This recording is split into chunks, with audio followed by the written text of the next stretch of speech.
What's up, everybody? This is the Digital World Podcast. Today, we're going to be talking about what is the price of XRP going to do? Is it going to go down? Is it going to go up? And look at a chart to see what's going to happen. And also, what is this noise that's coming out from the Ethereum ecosystem and that they did in ICO? We're going to look a little more into that and how this one person declared that it wasn't a security. So we'll jump into that now. Now here we look at the chart of XRP, and we're looking at the 2017 bull run that happened in March of 2017. And thank you to Jay Chu for putting this out. Now we see that we have this consolidation here of the chart. It looks very suppressed if you look at that. Now we look at this side of it, and this chart also looks suppressed. Now, I'm not a technical analyst, but it looks to me pretty similar, and it looks imminent that there's going to be a blast off. You see here all these green candles, but you never know. Things can switch, something can happen, but a lot of analysts are putting out there that it seems like it's time for XRP to take off. And so this is not financial advice, but if I would put some more money in this if possible. But, not financial advice, just dollar cost average is a good strategy. Okay, so it's looking like it's about to pop, but I guess we'll see. Now, I wanted to move on to this by John E. Deaton, the lawyer that's spearheading the XRP community in a lawsuit against the SEC for for them saying that we thought we invested in Ripple as the company by buying XRP, which clearly that's not the case, and also because the SEC isn't protecting investors. Instead, they've lost, investors' money. And here he's bringing up the Mickey B. Fresh's tweet, which this gives great insight into the Ethereum ICO. Now, it was declared that Bitcoin and Ethereum were not securities. So now let's jump into it and see what this is all about. So he says, remember Clayton stated repeatedly that the SEC would not provide comments on specific products or assets after giving clarity on Bitcoin and Ethereum.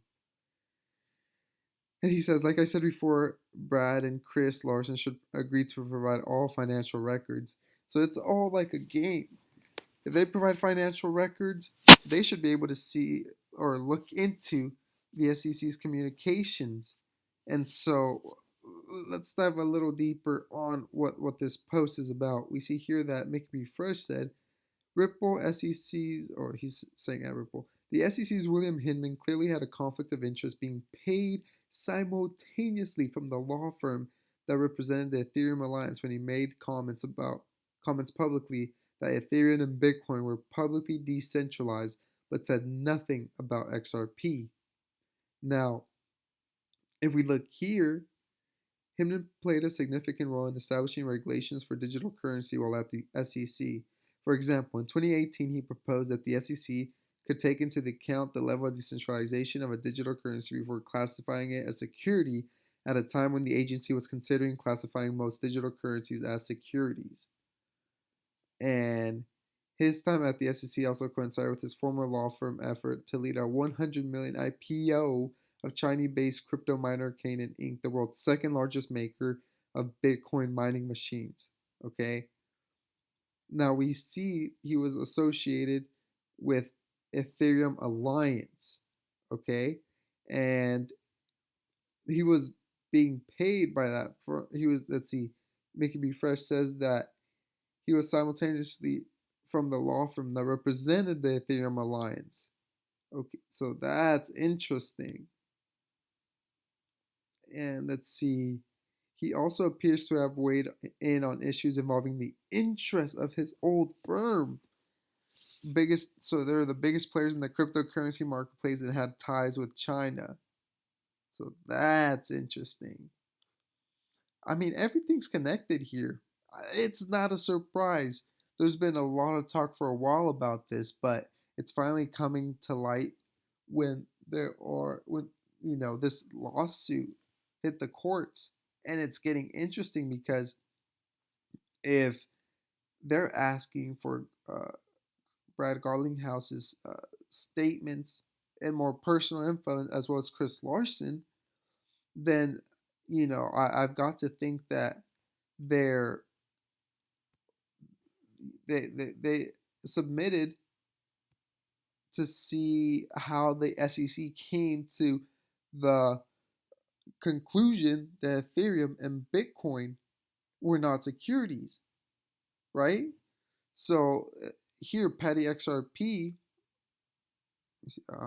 here on Uniform. Okay, he said, Patty XRP said, it's looking like the Ripple Freedom of Information Act request may start unraveling the SEC case.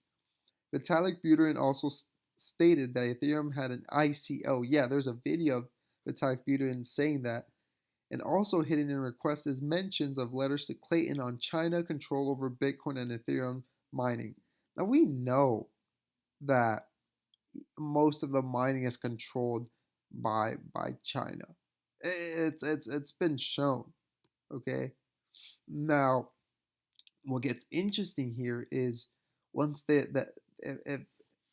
the court orders for more information from the SEC, or if Garlinghouse and Larson push for that to know more to get a determination of how the SEC came to the conclusion that Bitcoin and Ethereum were securities, then that may start, like Patty said, it might start unraveling the SEC, and they may have more to hide than Brad Garlinghouse and Chris Larson.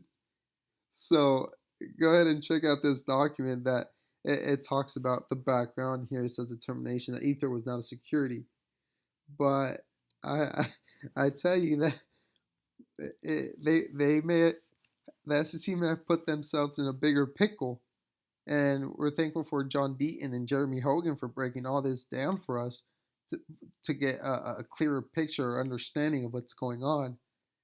And I mean, who knows? I wonder how long this will last, but things may not look too good for the SEC if they're asked to reveal a lot of these conversations that they've had in the past.